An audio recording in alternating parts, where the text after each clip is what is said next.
Ini sosial media broadcasting. Materi di ke-10 ini terkait sosial media broadcasting, di mana ada yang tahu broadcast itu apa?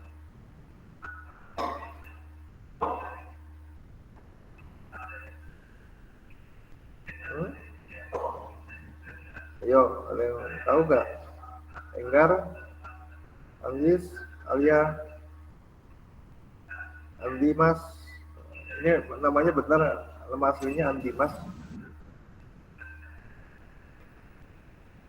Kenal? Semacam penyiaran bukan Pak? Ya?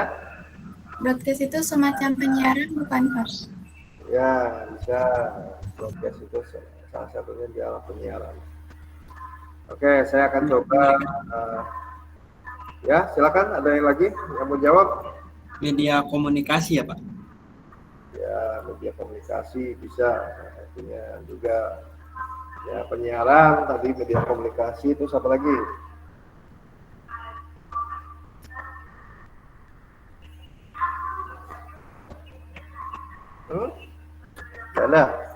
Ada lagi yang mau nambahkan? Oke, di sini tadi siapa tadi itu? Anggis ya. Anggis mengatakan bahwa broadcast itu penyiaran, ya betul, penyiaran seperti itu. Jadi pengertian broadcast ini adalah diartikan sebagai penyiaran. Di mana sebetulnya dalam proses penyampaian siaran yang dimulai dari penyiaran mempersiapkan materi produksinya, penyiapan bahan siarannya, pemasarannya sampai penerimaan siaran tersebut, itu adalah proses yang disebutkan namanya broadcasting. Seperti itu. Jadi ketika kalian di sini misalkan akan menyiapkan sebuah acara tadi yang presentasi lah seperti itu kan. Nah, yang di broadcastingnya harus disiapkan kalian itu ya tentunya pertama ya penyampaian siarannya menggunakan apa? Menggunakan Zoom ya untuk merekam video ataupun YouTube, live YouTube seperti itu kan. Kemudian setelah tahu apa yang akan metode penyiarannya menggunakan apa, ya selanjutnya kalian kan tentunya harus menyiapkan materi seperti sampai ke proses siarannya, penerimaan siarannya bagus atau tidak. Makanya salah satu ceknya di dalam proses cek sinyal dan sebagainya itu adalah dalam rangka kita mempersiapkan broadcasting seperti itu. Jadi itu yang dimaksud dengan broadcasting. Nah, jenis-jenis broadcast ini di sini adalah 3. Text broadcast, ya, kemudian ada audio, kemudian ada audio visual. Jadi jenis-jenis broadcast itu ya tulisan kita, materi yang kita siapkan mau PowerPoint itu disebutnya jenis broadcast, text broadcast seperti itu. Ya. Kemudian kalau misalkan audio, ya audio itu suara ya, suara itu adalah bagian dari broadcast. Sedangkan audio visual seperti ini, ya broadcast kita tatap muka online, menerima suara dan gambar, ya makanya disebutnya adalah broadcast audio visual. Nah, ini adalah prosesnya aktivitas penyiaran seperti itu. Pertama adalah pengiriman encoding, ya, pesannya itu adalah pesan ini adalah paparan yang kita siapkan seperti itu, yang materi yang akan kita siapkan di dalam penyiaran seperti itu. Nah, di mana proses penyiapan ini ya diterima oleh pendengar, ya responnya seperti apa, suaranya bagus atau tidak, atau gambarnya pecah atau tidak, ataupun terputus-putus atau tidak, itu adalah bagian dari aktivitas penyiaran seperti itu. Nah, di sini ada namanya tujuan broadcast. Ya, jadi broadcast ini ya banyak jenisnya sesuai dengan konsep yang ingin kalian sampaikan. Seperti itu. Contoh kalian adalah membuat rekaman video ya, melalui visual, menyiapkan materi dengan PowerPoint ya, kalian presentasi, direkam ya. Tujuannya adalah memberikan informasi ya kan, mengenai pengetahuan. Itu adalah salah satu adalah tujuan broadcast untuk untuk konsep informasi seperti itu. Nah, di sini itu adalah salah satu contohnya. Namun tujuan broadcast ini sebetulnya bukan hanya seperti itu. Kalian bisa menggabungkan dalam konsep sebuah broadcastnya, bukan hanya memberikan pengetahuan, tapi juga bisa mengkolaborasikan dengan tujuan broadcast yang lain. Contohnya, misalkan bukan hanya sekedar informasi, tapi memotivasi. Seperti itu bisa dengan cara memotivasi bagaimana terkait pesan yang akan disampaikan. Seperti itu. Salah satunya contohnya kita nih lagi perkuliahan broadcast ya, bahwa saya coba menyampaikan bukan hanya sekedar memberikan informasi terkait ilmu broadcast ya, pemahaman terkait broadcast, namun juga ingin coba memberikan motivasi kepada kalian juga terkait dengan perkuliahan. Nah, itu adalah salah satu contohnya. Nah, di dalam tujuan broadcast inilah bahwa kalian bisa memberikan konsepnya ya seperti yang ingin kehendaki, sesuai tujuan yang ingin dicapai seperti itu. Jadi bisa menyampaikan informasi, memotivasi, dan juga menghibur ya bisa ya seperti itu. Jadi bikin konten-konten informasi, motivasi, tapi ada selipan hiburan pun bisa seperti itu. Kemudian juga ataupun misalkan kalian mulai membuat konten terkait bisnis kalian ya, gimana konsep dalam broadcastnya itu adalah selain memasarkan produk juga coba memberikan konten-konten terkait bagaimana mempengaruhi supaya tertarik untuk memberi produk ini. Nah, seperti itu. Jadi ini adalah terkait dengan tujuan broadcast. Nah, ini adalah efek sosial media broadcasting, kognitif, afektif, behavior. Ini akan saya jelaskan. Nah, ini apa sih sebetulnya efek kognitif? Nah, sebelum ini ada yang tahu nggak dulu sebelum saya jelaskan? Kognitif itu, afektif itu apa, behavior itu apa? Ada yang tahu tidak? Terkait efek sosial media broadcast.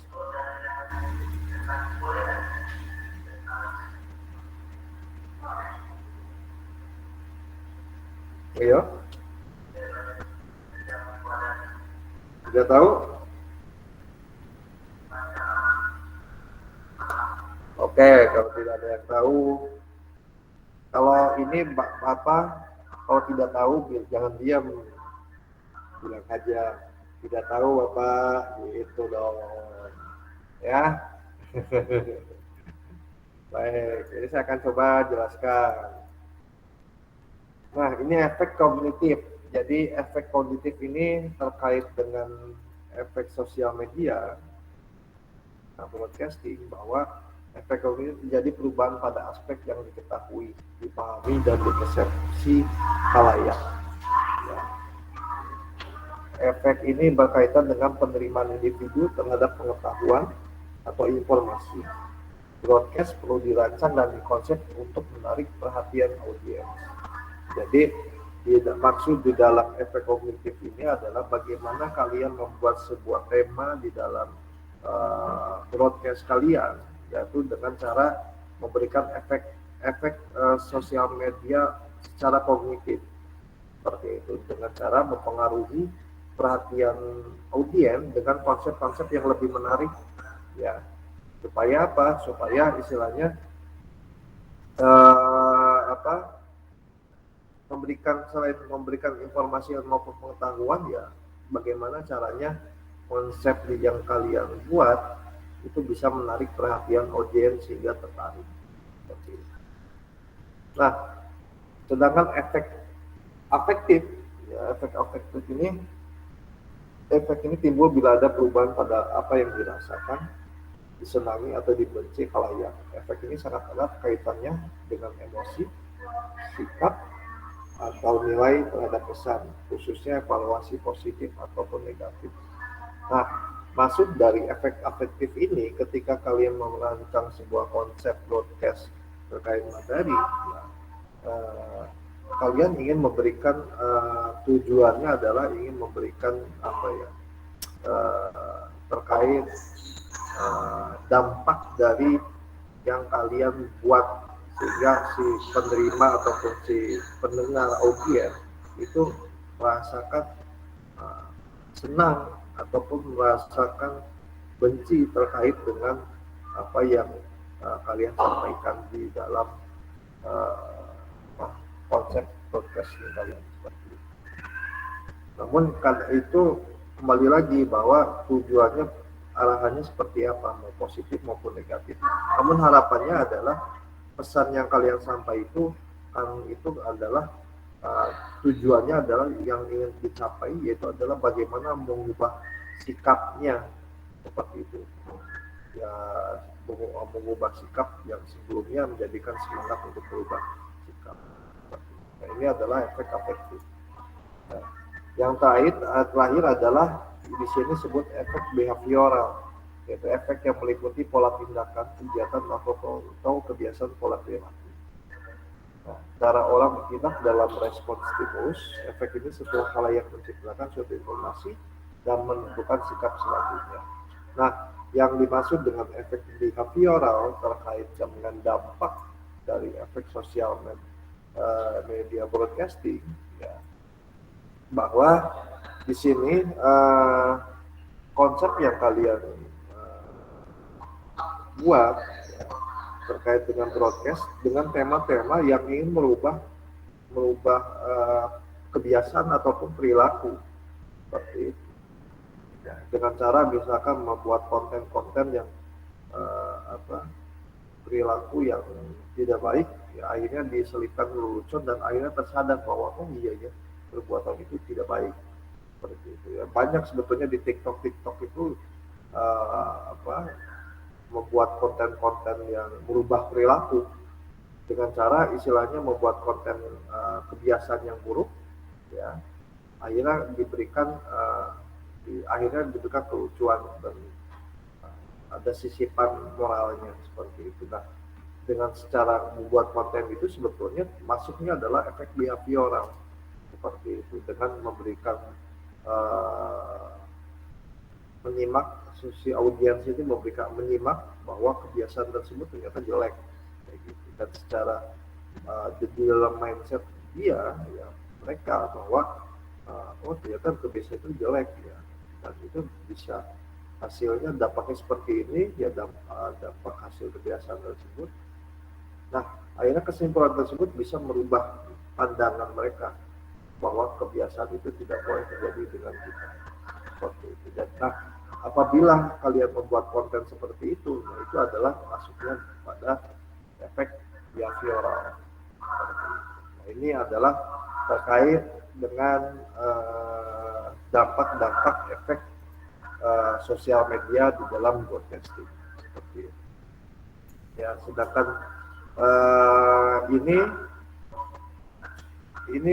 ini apa tugas ini harapannya nanti diselipkan di temuan keberapa ya, karena ini penting ya. Jadi harapannya juga kalian coba berkreasi. Bentar, saya cek dulu tugasnya.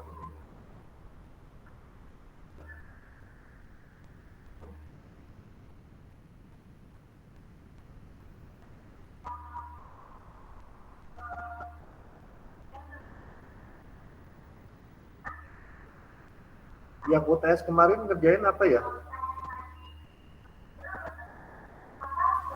Yang pertemuan ke-6 Pak, dasar-dasar pengantar arsitektur. Kemarin ya, sampai situ ya tugasnya ya. Iya Pak. Nah, sebentar, saya coba ini kan dulu.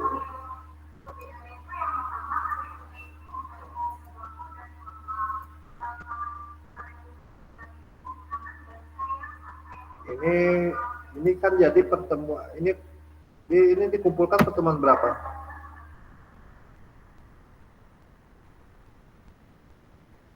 Pas UTS kemarin ya? Kurang, harusnya hari ini Pak. Harusnya hari ini ya? Iya. Pertemuan ke-10. Berarti ini saya rubah untuk sedikit-sedikit ya ini. 2, 12.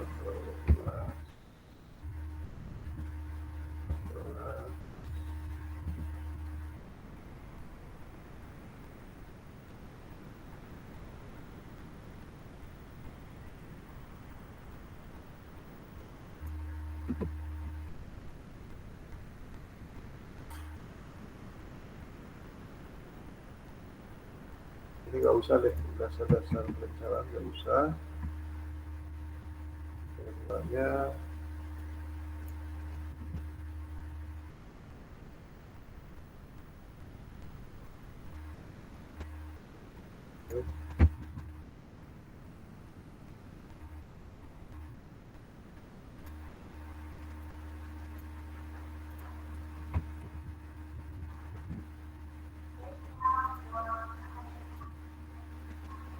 jadi ini saya rubah ya tugasnya.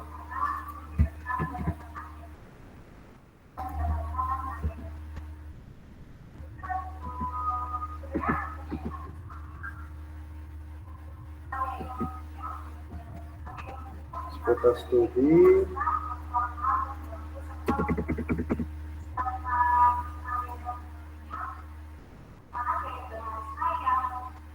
nggak usah lah ini.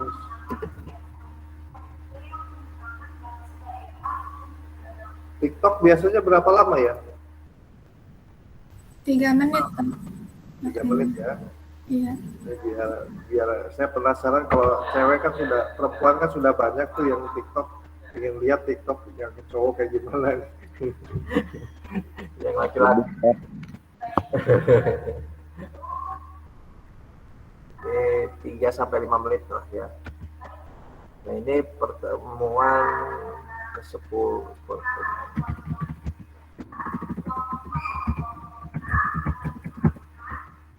12,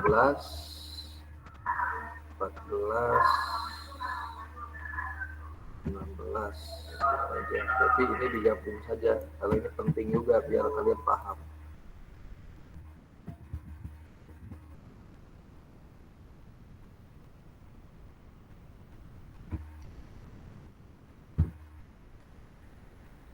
Nah, gini ya.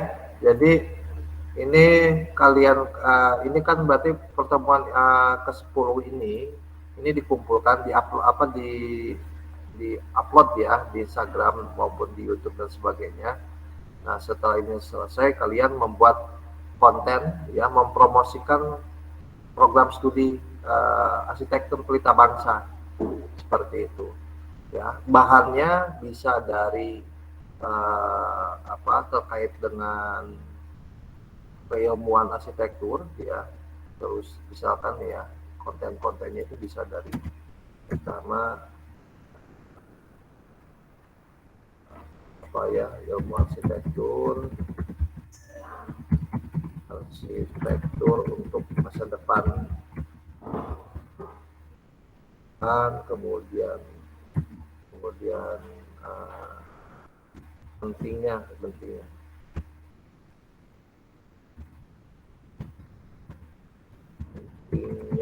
sarjana arsitektur untuk masa depan. Contohnya kontennya misalkan gini, Indonesia adalah negara berkembang menuju ke maju, sehingga kita rasakanlah bahwa sekarang pun ya sudah banyak pembangunan ya, yang dirasakan memang terus semakin berkembang seperti itu, sehingga nanti bisa carilah kontennya yang lebih menarik ya, bahwa di masa depan bahwa negara kita Indonesia ya menuju negara Indonesia maju itu sangat membutuhkan pembangunan yang melibatkan arsitektur seperti itu. Terus juga promosi terkait prodi arsitektur ini ya, akan dengan pertama kalian bisa lihat bahan-bahannya itu di IG prodi ya, di YouTube prodi,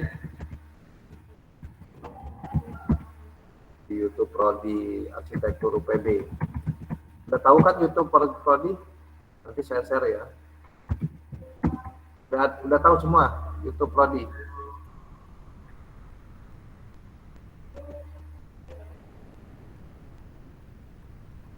Halo, ini pada diam semua, ngobrol loh. Kalau saya sudah Pak, sudah tahu. Iya ya, oke. Itu nanti bisa itu buat bahannya ya, bahan terkait ini. Kemudian juga para alumni itu sudah bisa bekerja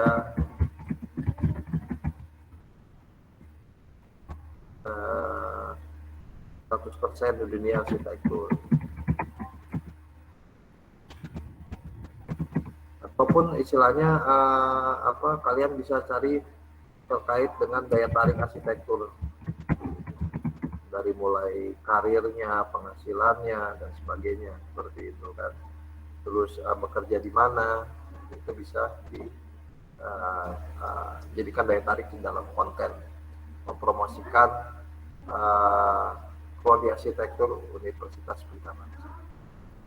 Oke, paham maksud saya?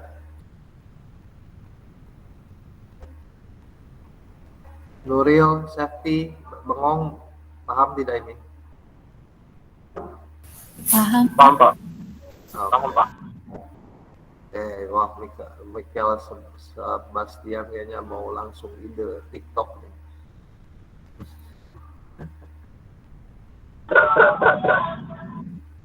Oke, silakan. Kalau ada yang mau ditanyakan, nanti materi ini saya akan materi kan sudah dijelas, tugas ini akan saya upload juga di toolbar tugas ya di pertemuan ke-10. Oke, silakan. Untuk selanjutnya saya berikan kesempatan kepada yang lain untuk bertanya. Bapak, saya izin bertanya. Silakan. Untuk tugas yang pertemuan ke-10 ini dikirim lewat email atau e-kampus, Pak? Yang ini linknya saja ya. Jadi yang UTS kemarin kan sudah kirim Dokumen. tabel saja kan, ya kan, seperti itu. Nah, nanti ini bahan-bahan ini kalian cukup mengupload di sesuai dengan arahan ini ya. Kemudian jangan lupa di e-kampus juga dikirim ya. Itu aja dulu cukup kayak gitu. Karena kenapa nanti 4 tugas ini ya, sama tugasnya nanti untuk bahan UAS kalian. Jadi ketika kalian UAS itu tidak lagi mengerjakan tugas UAS seperti itu. Jadi cukup seperti di UTS melampirkan link di dalam tabel gitu. Anggis. Baik, Pak. Terima kasih. Ya. Oke, yang lain? Tidak ada? Kalau tidak ada, saya ini kalau bisa nih adakan kegiatan di luar, ketemu, ngobrol sambil makan gitu. Coba kontak kelas UM supaya supaya bisa silaturahmi ya. Nanti bisa undang saya, misalkan tempatnya di mana, yang penting nyaman lah, yang murah-murah saja, tapi yang penting nyaman untuk berkumpul dan bersilaturahmi, berkenalan dengan yang lainnya. Ya, silakan nanti ketua kelasnya mana ini? Ya Pak. Halo ya, Mas, tolong jadwalkan koordinasi sama ketua kelas weekend ya. Kalau bisa adakan pertemuan, nah, nanti kita jadikan ajang silaturahmi buat semua. Kelihatan banget masih belum pada kenal ya Pak. Iya, saya pun belum kenal semua ini. Kayak gitu. Ya teman-teman yang lain pun yang kesulitan kalau sudah ketemu kan ya lebih lebih enak kayak gitu. Biar nggak sepenuhnya mahasiswa online. Iya Pak. Silakan dijadwalkan ya koordinasi dengan apa Lanjar ya. Iya. Oke, itu aja dari saya ya. Mudah-mudahan walaupun sedikit materinya ya itu bisa bermanfaat ya, dan saya harapkan semuanya tolong terus semangat ya karena memang cita-cita itu perlu diperjuangkan. Tidak hanya cukup mendaftar sebagai seorang mahasiswa ya gitu karena cita-cita itu perlu diperjuangkan ya perlu kerja keras karena masa depan itu ya harus kita kejar begitu. Baik, dan yang paling penting adalah saling support antar teman di sini ya. Ya selalu keluarkan hal-hal yang positif, mindset yang positif ya. Karena ketika di kelas ini angkatan ini selalu memberikan semangat, spirit dan aura positif ya, insya Allah pasti semuanya akan di diri masing-masing itu akan terbawa positif kayak gitu ya. Jadi hindari hal-hal yang negatif yang justru malah cenderung menurunkan semangat kalian seperti itu. Kalau ada yang seperti itu, teman yang seperti itu diingatkan, dimotivasi lagi yang hal yang positif ya. Yakin. Terima kasih ya. Kalau tidak ada pertanyaan lagi, assalamualaikum warahmatullahi wabarakatuh. Waalaikumsalam. Waalaikumsalam warahmatullahi wabarakatuh. Oke, terima kasih semuanya ya. Ya. Terima kasih kembali Pak.